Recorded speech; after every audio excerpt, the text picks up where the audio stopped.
Many of you are deeply concerned about the political ramifications of M&Ms if you're fat and toothless and have literally not one other thing to think about.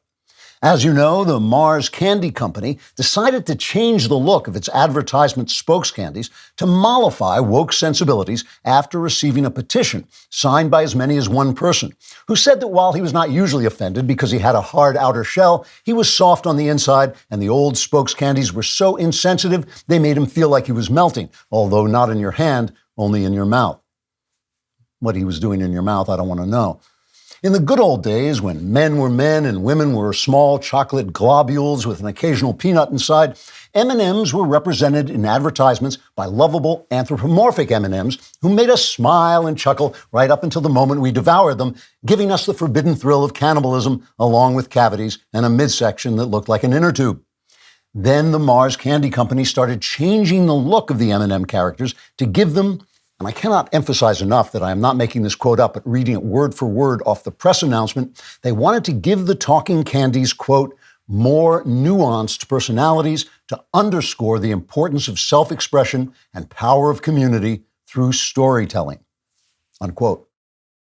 This was widely recognized as the greatest marketing decision since the historic introduction of New Coke on April 23, 1985, between the hours of 9 a.m. and 10:17 a.m. when the brand was discontinued because it was the worst marketing decision until the change in the M&M spokes candies.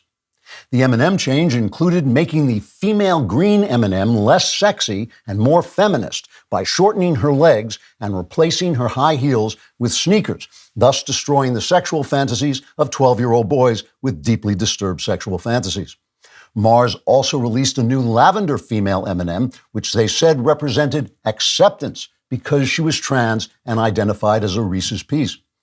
This went along with a picture they had tweeted showing the brown M&M, also a female, holding hands with the green female M&M with a caption suggesting they were lesbian lovers, thereby restoring the sick fantasies of all the 12-year-old fetishists who were into lesbian love scenes between pieces of chocolate.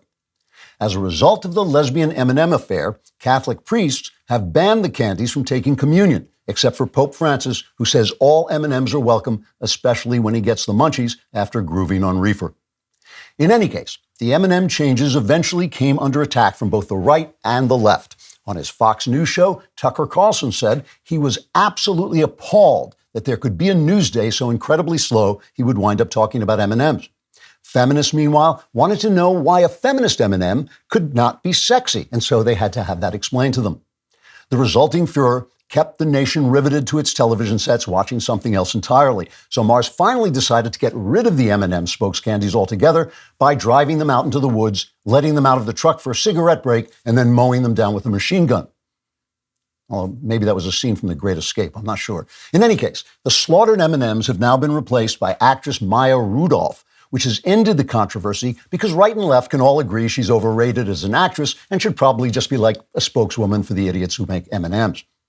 Now, of course, I wouldn't be telling this ridiculous story about how wokeism ruins every single thing that ever gave anyone anywhere any fun whatsoever and replaces spontaneous pleasures of even the smallest type with joyless virtue signaling that does jack diddly squat to lessen the divisions amongst us, but only exacerbates the thoroughly reasonable annoyance we feel with having supercilious moral posturing shoved down our throats like a fistful of M&Ms, except without the calories and the tooth-rotting sugar. Now I can't remember where that sentence was going. Oh yeah, I wouldn't be telling the story if it didn't have a serious moral. No, wait, yes I would. In fact, I just did. Forget I said anything. For more spectacular Klavan-y goodness, like and subscribe, and don't forget to subscribe to The Andrew Klavan Show wherever you get your podcasts.